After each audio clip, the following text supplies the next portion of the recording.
afternoon. I'm Keith Jones. Ginger's on assignment. We're going to get to all that storm damage coming up here in just a minute. But first, some breaking news to tell you out of Palm Harbor. A security guard has been injured at Carwise Middle School in Palm Harbor. Outside Denver, Colorado, officers are defending their decision to pepper spray an 8-year-old boy. The boy even admits he has an anger issue. You've seen how this state in particular treats political flip-floppers, hence Mr. Christ.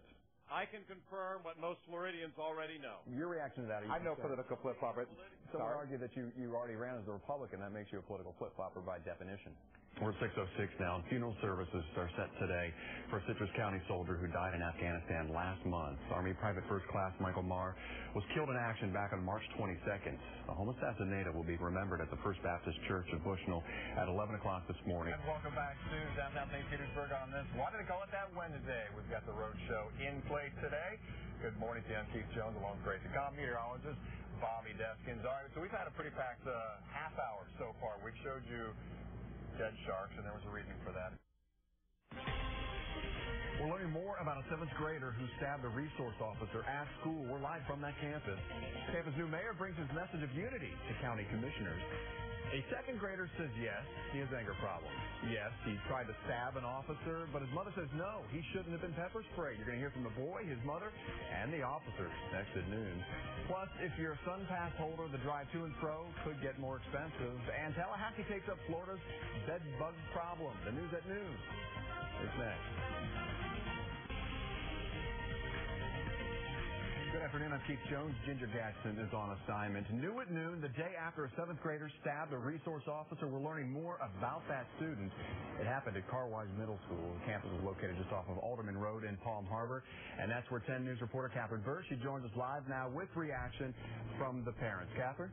Catherine, yesterday the police told us that they think he acted alone. They're pretty sure that he did. Was there a note? Do we know who he's intending to target here? He's been in office for just a few days now, but Tampa Mayor Bob Buckhorn isn't wasting any time driving his message of unity to county commissioners. Buckhorn is trying to build a strong relationship with county commission. He's hoping to better integrate the city of Tampa and Hillsborough County so the two can work together on key issues like transportation. Buckhorn says the only way to make that work is simply to cooperate. Tonight, friends and family of a Northport teacher killed last month will honor him tonight. Northport police say 2 men in masks shot and killed Ken Ellis at his home on the night of March 29th. They sped away in a dark-colored sedan, and they are still on the run. The memorial service for Master Ellis, as he was known, will be held at the Manatee Convention Center. That's at 1 Haven Boulevard in Palmetto. It starts at 6 o'clock tonight. 61-year-old Ellis taught at Manatee School for the Arts. New at noon here, testimony is underway in the trial of a sex offender accused of raping a woman while being monitored with an electronic ankle device. Tommy Saylor is on trial for luring a woman back to his home and raping her on New Year's Day last year. Saylor is a registered sex offender, and he's required to wear those ankle monitors. This morning, his alleged victim took the stand. His trial is expected to last the rest of this week. Also new at noon, take a look at the surveillance video that we have here. Steak and Shake, this is on Brandon Boulevard, west of Hillsborough County. It got robbed at gunpoint just before 7 Saturday morning. The crooks forced workers into a storage room, and this is the part that's perhaps most disturbing. Take a look at this rifle. Investigators say it's a bolt-action rifle. The suspects took money from the register and the employees. You're urged to call Crime Stoppers if you recognize the bad guys here. 1-800-873-TIPS is the number to call. Another bill going through Tallahassee right now is a way to fight the Sunshine State's growing bed bug problem. That's coming up. And voters have spoken in a race where a former KKK dragon is running as local mayor. And with children playing nearby on the beach, look at this. A large great white lingers feet from shore. That story and the pictures also coming up. Burned my eyes so I couldn't see. Up next, the 2nd grader talks about being pepper sprayed by police in school. You're going to hear from this boy, his mother, and the school. But first, here's Bobby. Keith, a gorgeous afternoon out. Well, the people of Lake Wales have decided they don't want a former Grand Dragon from the Ku Klux Klan as the mayor of their city. But after the election was over, the former Klansman, he actually accused his opponents of running a dirty campaign. And here's a look at the final numbers. Mike Carter defeated the former Klansman.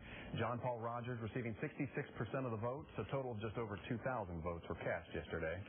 And the state of Florida owns the worst bed bug problem in the entire United States, and the International Sleep Products Association is demanding regulation now. The group introduced House Bill 7209, making it illegal for mattress renovators to sell used products that haven't been thoroughly sanitized. Used mattresses would also have to be resold with the disclaimer, used products were used. The regulation is aimed at reducing the bedbug problem and fire hazards on sleeping products. Outside Denver, Colorado, officers are defending their decision to pepper spray an 8-year-old boy. The boy even admits he has an anger issue.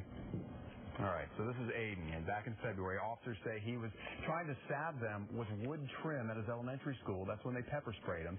Aiden even admits that he was trying to stab them, but the mother claims the officers should have handled it differently. Aiden's mother says twice before officers were called to the school for her son, and at those times officers were able to talk him down, and she wonders why they didn't do it this time. The boy's now attending a school for kids with behavioral problems. All right, take a look at this. This is some terrifying video if you're out there. 31-foot shark. This is a great white. One woman was about to go swimming when she took this video instead, and apparently this time of year, great whites follow schools of fish and salmon as they get closer to shore. It's a feeding frenzy. Lifeguards recommend the obvious here. Look into the waters before you enter. From that to this morning, we had Bobby in a kilt. It was one of many highlights from our live, why do they call it that, road show. It took place in Dunedin. Take a look. It's Wednesday, so we're answering the burning question. Why do they call it Dunedin? We're a local organization. We're all volunteer. We pitch together to, you like that microphone, huh? We all pitch together to help rescue these dogs and find them great homes. We spotted a couple of kilts out here already. The guys have really great knees, by the way. You know I'm not afraid to wear one. On the air before. You've got nice knees yourself. We have exposed knees. Eat your heart out, Keith. We also lost Grayson. What is that? What do you think he is? What is that noise? Oh, look out. Did he drive? Don't run over the beer. Jolly Trolley arrival, everybody. So I just got in from Palm Harbor on the Jolly Trolley. Now's the part of the show that we've all been waiting for because a lot of us are thirsty. Yeah. We're here with the Dunedin Brewery. Thank you so much for joining us this morning. Bye. I'm sorry I missed it. Beer was a running theme this morning because they've got a lot of it out there. Yeah. You know. That and weaponry. Yeah, oh, my. Real weaponry out there this morning. Swords, daggers. They had the big hammer. I thought Gallagher was going to show up in a few minutes to smash a watermelon. Yeah, but they had a great time. I want to thank everybody that came out today. We really genuinely had a good time. We'll get you on the next one. And I mean this in the coolest way possible. Nice name. Thank you, sir. I appreciate that. Yeah. I can't compare to you, but, you know, I'm working on it. I like taking some Kentucky Fried. I make no bones about it. No, unfortunately. A blind date like no other. How zoo workers are helping this guy find true love with the help of videos and his mama. Looks funny. Well, it was a match made in the zoo. A male chimpanzee named Leshin at a Japanese zoo was shown 2 videos of 2 different female apes and was able to take his pick. The first was a younger, more lively primate, while the second was older and a little more modest. I'm not sure what that means, but that's what we're told. Leshin seemed to develop a fondness for the elder sister as he stared at her picture for quite some time. Unfortunately, Leshin's mother also saw the tapes and apparently preferred the younger sister. Oh, yeah. An arranged ape marriage. It was an orangutan, wasn't it? Orangutan, yeah. Man. Arranged marriage.